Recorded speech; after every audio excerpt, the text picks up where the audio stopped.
Man, we get so many of these at the dealership. So many of these beautiful cars. There's like people that are loyal to us here that just... A lot of these that come in here are still cherries, man. A lot of these that come in here, they still got only 60,000, 50,000 miles on them. 70,000 miles. Then there's a huge majority of them that have like 250, 200, 250, 300,000 miles on them. And these things are still running like nothing. Just chugging away, man. Just chugging away. We live in some crazy, crazy, crazy times. Somebody asked me today, one of the subscribers on the channel, he said, I kind of look up to you and, everything that you do for people and stuff like that. There's something y'all don't know about me, man. A lot of y'all, most of you don't know about me. I'm a people person. I love kids. I love people. I love the world that we live in. I'm upset that everything has went to shit. Our schools and stuff like that. I'm upset that people can't have opinions without getting attacked. I'm upset that manufacturers sometimes don't do what they're supposed to do for the consumer. I am upset that our political stature is in the situation that it's in. It seems like it's a dog-eat-dog world and everybody's against everybody.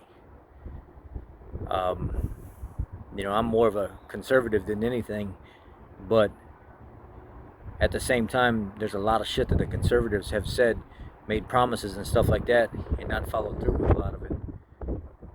I definitely am not happy with the liberal crowd by far. It's just something that I've never been a huge fan of. But I got a lot of really good, cool liberal friends, like the old school Democrats from like back in the 70s, 80s, early 90s, that they were pretty level-headed, man. We may not agree. Just like my general manager, he's a Democrat. I respect the hell out of him. But he's an old school Democrat. He may not see everything that's going on the Republican side like everybody else does, but that dude, he's a respectable dude. He's still about law enforcement. He's still about like the police and stuff like that. I said law enforcement. He's still about the police.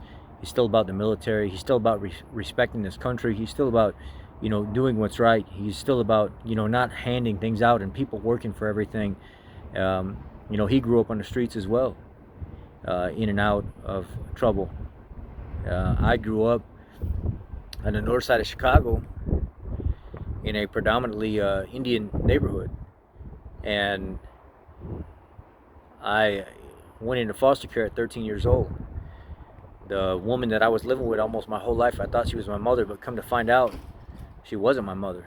I kept seeing a lot of pictures and stuff with me with some other lady that was loving on me and caring for me, and some older lady that was holding me and stuff all the time. I couldn't figure out who those people were, but growing up, I felt like the woman that I was living with never really loved me like a mom would love their child. And there were other children in the house as well. And I was abused very, very badly. The scars and stuff that I have all over my body, where I was tortured, bashed into. This happened one morning. I woke up to get the kids ready for school. I was like 11 years old, and the babies had to, the younger kids had to get ready for school. So I got up, got them fed, got their clothes and stuff, made sure their school books and stuff were together.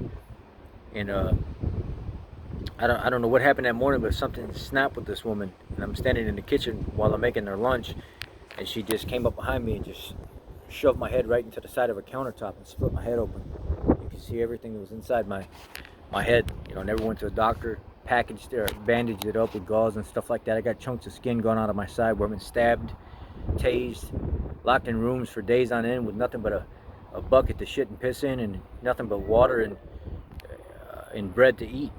Dry boxes of cereal while she went out gallivanting with men all over town and stuff like that. I remember one occasion where she told me to go in her bedroom and strip my clothes and stuff off and lay across the end of the bed. And there was a monitor in this room, and she was recording the whole entire thing. And she had brought a studded belt in and a metal pipe, and she beat me for an hour and a half. I literally have scars on my back. I was bleeding and stuff down my legs, down my back, the back of my head. Back of my head's busted open. I got scars all over my head where this woman cracked my head open over the years. She would hold me down underwater and drown me to the point where I would almost die, and then bring me out and then put me back in. And the water was so hot, and she would do this for such a long time that when I would get out, my body would be stiff as a board and I couldn't move.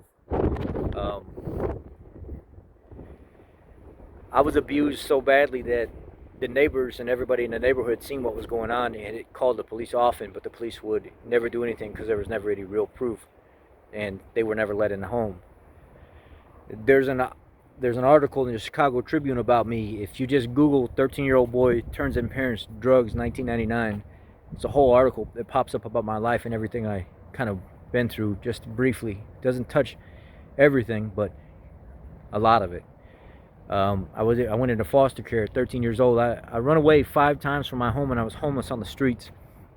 I lived on the streets of Chicago for 3 months at 13 years old, sleeping in parks, begging for food out of the back of restaurants as they were closing at night, wearing the same clothes over and over again, digging through dumpsters to find clothes to wear, and going to Salvation Army drop boxes and pulling clothes out of drop boxes just so I could clothe myself. I'd show up at the local Aldi's and ask for the quarter that's in the cart to help people carry groceries to their car, just so I could get a bag of potato chips at night if I didn't have anything to eat. I remember when I went to the police and told them about all the drugs and stuff that were in the house, how scared I was whenever this young teenager walked up to me. It was past my curfew, and I was walking down the street, and I was scared, I was terrified. It was dark out. They came up to me and said, "What are you doing out, little man?" And I said, "I just run away from home, and I don't have nowhere to go." They said, "What do you mean you run away from home?" I said, "Months ago I ran away from home, and I've been living on the streets. I'm homeless." And I started crying. I hadn't talked to anybody about anything that was going on in my life. I didn't talk to anybody about all the different homes that we were showing up at, trafficking drugs back to the house. We would get a garage door opener from this old man in the city, and he would say, "Drive down this block, this 100 block in the alley, and start hitting the garage door button." I'm not going to tell you what house it is. You'll find out. Go inside, find a kilo of coke, transport it back, store it. And I did this. I was pulled out of school in the 6th grade. It was like the second weekend of 6th grade. I got pulled out, and I lived at home for years, raising these babies, and basically being a mom and dad to them. I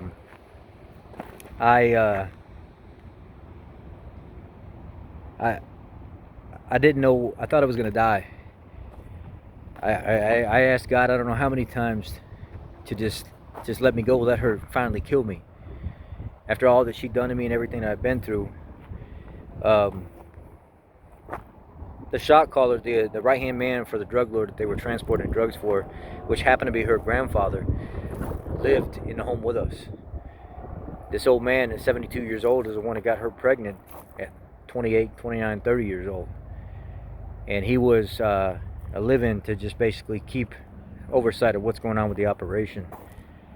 And I lived in this home and this lifestyle for a long, long, long time. And I thought every day of my life that I was going to die. That would be the day that I died. So all this that I had built up in me, and then running away 5 times, and this time I'm just got done speaking of where I was on the street, and this teenager walked up to me to figure out what I was doing out on the street so late. I started telling him everything. I had nobody to talk to. I told him everything that was going on in my life. He called the cops. Cops came and picked me up, took me to the police station. When I was brought in the police station, they took me in this room and asked me to put a gown on. They brought this female police officer in with a chart, and it had an outline of a body. It had arms, a torso, legs, a face. And she asked me to just pull my gown down to my waist. And she started marking all the puncture wounds and bruises that were all over my body. This was fresh. I had a big old giant hole in my knee where this woman actually, one night she called the kids in, the babies, and told me to stand over in the corner in the kitchen. and started throwing these knives at me. She thought it was funny. The kids couldn't throw the knife far enough to hit me, so she picked up a big old long bread knife with a forked end, threw it off across the kitchen and hit me right in my knee and cut my knee open. Went all the way to the bone. All these screwdriver marks and knife marks all over my body. She used to take like a steak turner that you would hook into the meat on your grill, and she used to poke me through my clothes and say, "You little bastard," and this and that, and say all this stuff while she was high. Take little chunks of my skin out while she was doing it, and poke me all over my arms and my back, stomach, and I would bleed. And this lady, this female cop that was marking all these scars and these fresh wounds and stuff, she couldn't do it. She broke down in tears and bawling her eyes out. She couldn't finish what she was doing, so I had to have like a male detective come in, and he finished up all the documentation of this body and marched from head all the way to feet. And he asked me about everything that was going on. He asked me where the drugs were in the house. I told him if you get to the house about 4:30 at night, 4:30, 4:45 at night, the old man comes home about 5:15. You can meet him if you're trying to arrest him. If you go up through the back of the apartment building instead of the front, there's nothing to stop you. Go up through the second story, go through the back door, walk through the kitchen. If you make a left in the dining room and then a quick right, there's a room right there with a padlock. Over in the corner of the room is a 30-gallon garbage can with 17 kilos of coke. On the back of that door, there's about $10,000 cash. Underneath the bed, there's some guns. Over in the closet, there's some guns. And guys, I was tired. I was tired of living that life. I was tired of always feeling like I was going to die. I was tired of not knowing how my future was going to be. I was tired of not knowing where my life was going.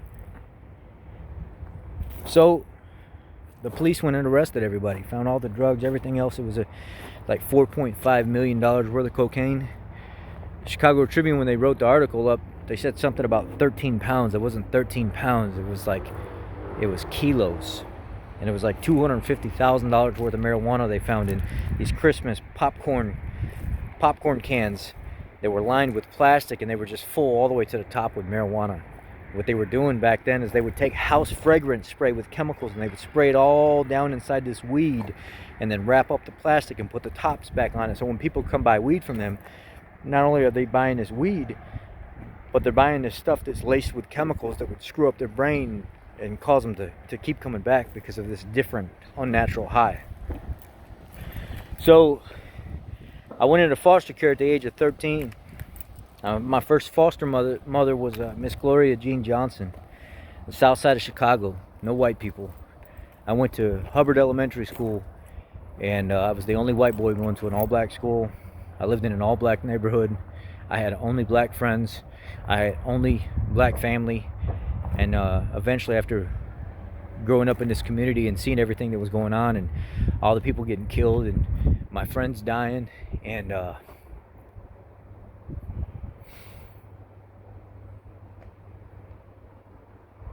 the drug houses,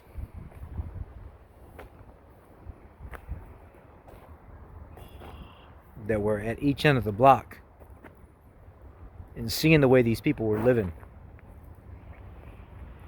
seeing the way the black community was ripping each other apart, seeing the way a lot of the guys were so accustomed to the lifestyle. It's not that they didn't want to get out, they just didn't think they could. Now, I do know some people that got out and made something out of themselves, went off to the military and everything else.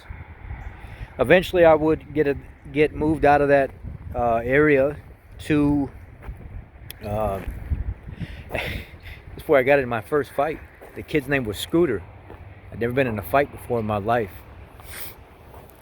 And I found out, new kid on the block, somebody wants to test you, somebody wants to try you out. So the kid came up to me one day after school, found out he was looking for me. So I said, why hide? Let's go face it, man. You don't want to be the sissy on the block, just get it over with now. They're walking down the street. Here, him and his friends came. There's this old black man sitting on the porch. walked up to me, got in my face, started screaming all this stuff. I didn't know what to say. I never got into an argument with somebody like that. I never swore at people and said words like he was saying to me. It was all new to me.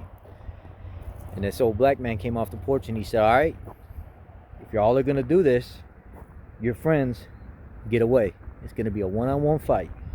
There's not going to be no jumping people and stuff like that. Y'all back away and let these two boys do what they do and move on about your business. So we fought. I didn't know that I should probably hit him first. I let him hit me first because I was always taught you don't ever throw the first punch. Well, today, I ain't waiting for the first punch. I've learned that lesson because that hurt. It was the first time I ever got hit. And man, he busted my lip open the first time he hit me. And then I socked him in the side of his head, knocked him out. He lay down on the ground. He couldn't get up. He was dazed. The old man helped him up a little bit. Said, hey, don't hit him while he's down. Don't hit him while he's down. Let him up. Let him up. Well, he got it back up on his feet. Bust me in the face a few more times. I socked him in the head a few more times, and I was hitting him hard. All that anger was coming out of me from all the frustration and all the abuse for all those years.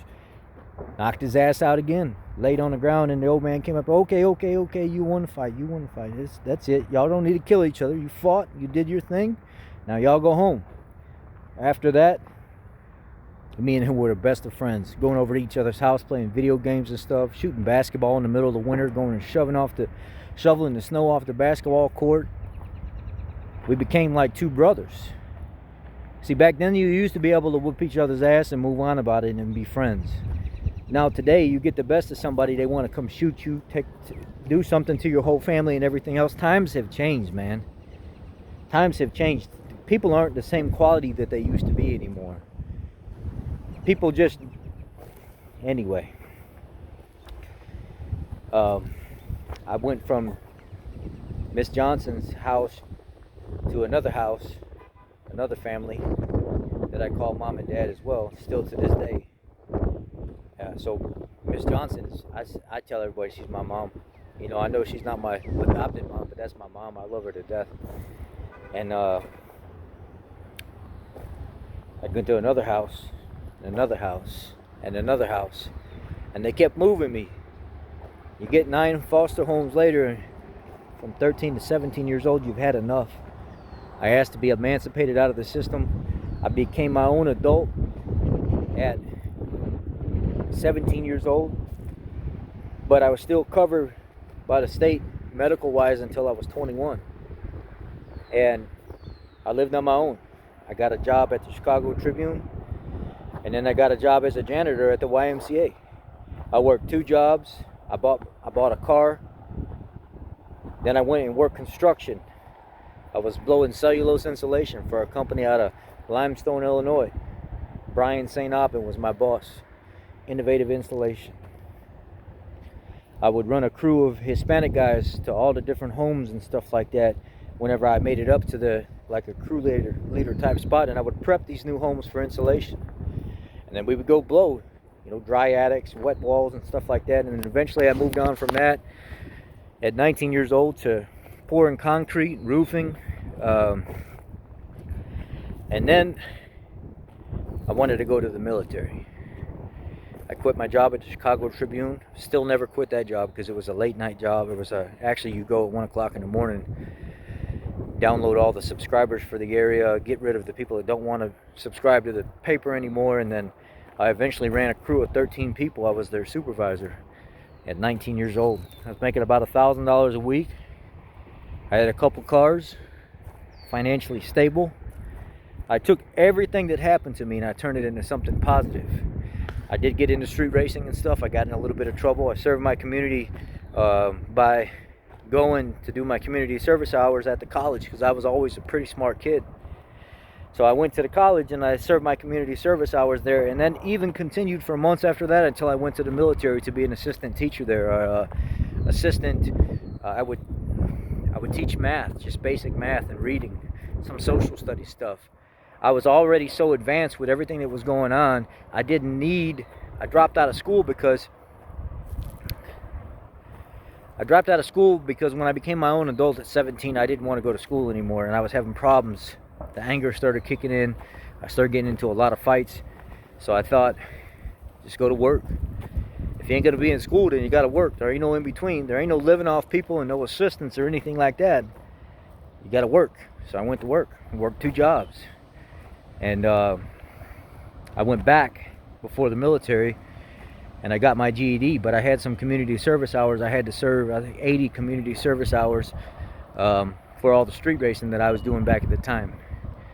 And the judge had agreed that if I do my community service hours and I don't get in any more trouble and I follow through with what I want to do with the military, the only reason that the judge expunged my record is because he already knew that I was in the process of joining the military, but he wanted my community service hours to be done first, and he wanted to make sure I got my GED before I went in. So the Army recruiter put me in GED school.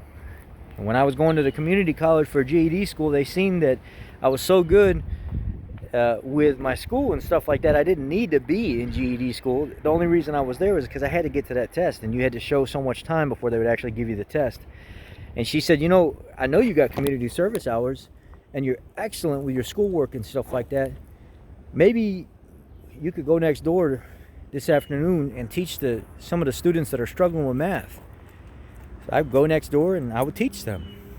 And everybody passed. Everybody that I helped, I had a niche for helping people in teaching. And then I came back and I taught social studies, and then we'd teach reading and stuff like that, and I would help the teacher with whatever she needed me to help with, and I was giving back to my community, and that's how I served my community service hours.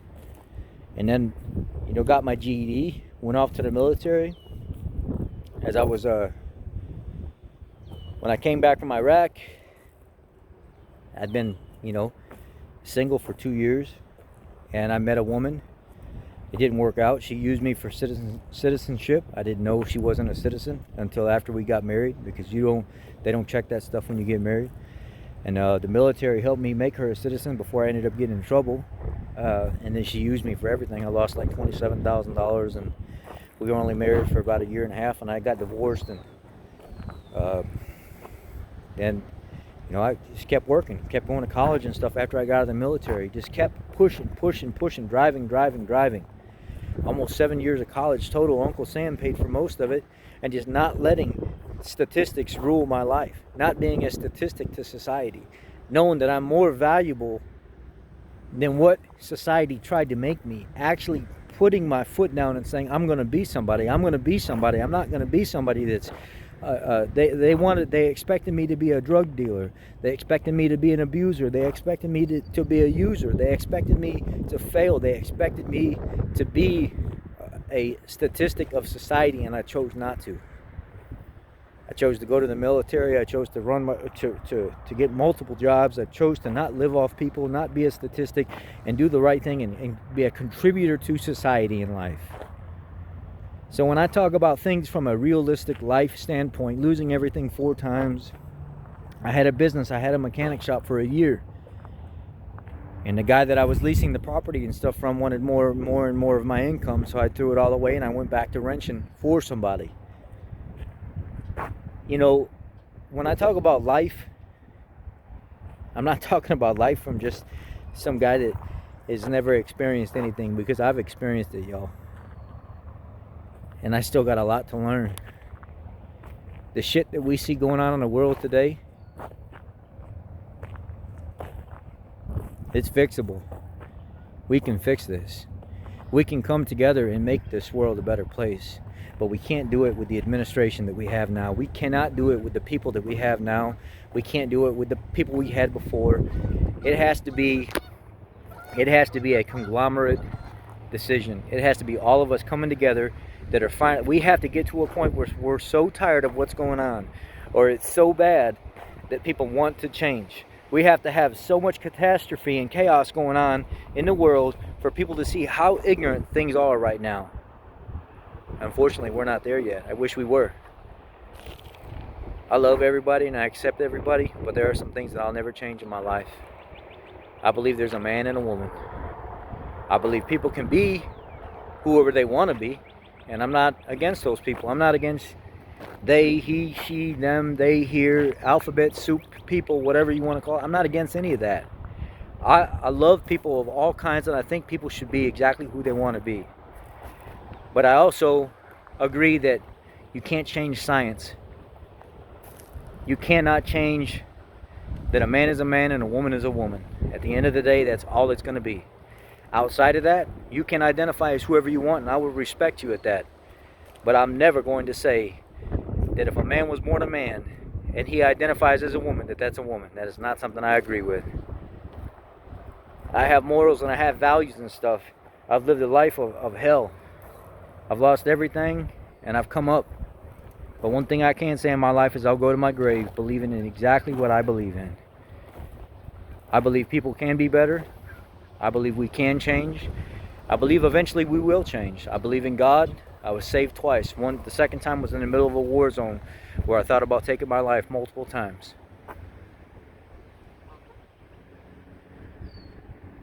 I've been there, y'all. I just think that everything that's going on today is sad. I think we have an education system that's destroying our children. I think we have an education system that's indoctrinated and doesn't care anymore. A lot of the people that I see at these protests and pushing this political agenda and this ideology and stuff like that is a lot of people from the school board, and this is school teachers. But I love people. I think that if you need to live a certain way, then you live a certain way. That's just how you should live. As long as it's not affecting anybody else and you're happy with it, do what you do. But I don't think that we should be cancel culturing each other. I don't think that we should be ripping each other apart because we believe in different things. I don't think that we should be pushing false narratives and teaching children about they, him, she, their while they're in school. I think that's something that they should figure out on their own. That's a natural thing that you figure out. I think that we should focus on education, building up human beings to contribute to society, teaching them trade jobs. Trade jobs are some of the most highest paying jobs in the world, and people frown upon that as if those people are never going to be anything. Hell, they're some of the most top contributing people that I've ever seen. Some of the most giving, wealthy people that I've ever seen. Hell, I know more tradespeople that are more educated and smart about things in life than people that are just college students that get out and go to office jobs.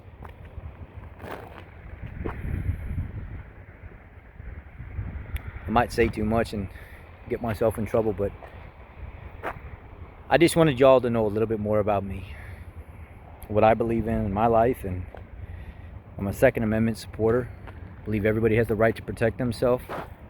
I don't think we should have all the licensing and stuff that we do I think we should do the background checks better than we do. But I think a FOID card is unconstitutional. I think a concealed carry permit is unconstitutional. I think we should all, as law-abiding, legal citizens, be able to protect ourselves, because we see right now in some states and some towns, even police officers can't protect us.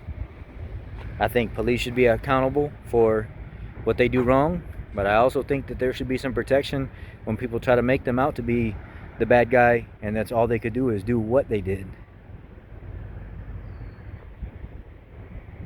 Anyhow, a couple people asked me to tell a little bit more about me. I'm just me. I'm an American, a veteran, a family man, a caring man. I love everybody, no matter what you believe in or who you are.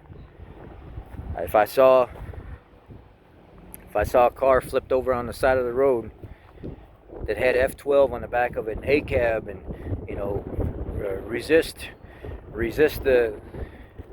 resist control and stuff like that, and if I saw that car on fire and I knew there were people that were not necessarily the same type of people that I would hang around with, I would still save those people anyway. That's just the type of person I am. Anyhow, that's me, guys. That's me in a nutshell. A couple of you guys have asked this, and I've been hesitant to put this out on this channel because we have too many cancel culture people out there, and I think that we should be able to all voice ourselves, and if you don't agree, you just don't have to agree. If any of you are interested in the article about me as a child, I'll leave it in the description box below. Sorry this video has been so long. but I just wanted to get to know you better, or you know me better, to share more about me as a creator here, as a master tech for Ford. And I love what I do. I love my job. I love Ford. I love all cars. I love Dodge and Chevy and Toyota. Even though there's a lot of craziness going on with everybody right now, manufacturer wise, I still love the fact that we have the technology that we do, and we're always trying to advance it. That's why you don't ever hear me manufacturer bashing people and talking trash about other manufacturers. I'll be honest about what I think about a specific vehicle or a technology piece or something like that, but I don't manufacturer bash. I don't think it's a very appropriate thing to do. But that's me in a nutshell, guys. That's kind of my life, all rolled up into 30 minutes. I apologize for talking so long, but that's your creator here. Y'all be blessed. God bless. Have a great week.